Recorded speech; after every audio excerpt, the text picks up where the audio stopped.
तिथे त्या भोंदू बाबाच्या दरबारात जाणाऱ्या सर्व राजकारण्यांना, खास करून मंत्र्यांना, जे सत्ताधारी आहेत ते मंत्री, त्यांना सहआरोपी केलं पाहिजे.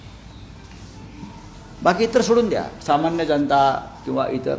पण जे मंत्री आहेत, जे सत्तेवर आहेत, जे कॅबिनेटमध्ये आहेत देवेंद्रजींच्या, त्यांना सहआरोपी केल्याशिवाय या राज्यातली भोंदूगिरी, बोवाबाजी थांबणार नाही.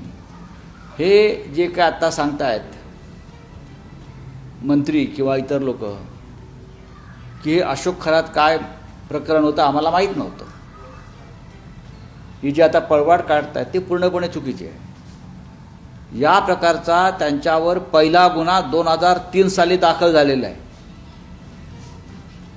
2003 साली झाला आहे, 2005 साली झाला आहे.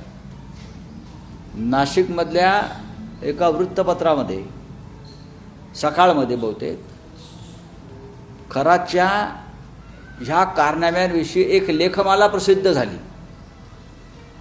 तेव्हा त्या पत्रकाराला धमक्या देण्यात आल्या.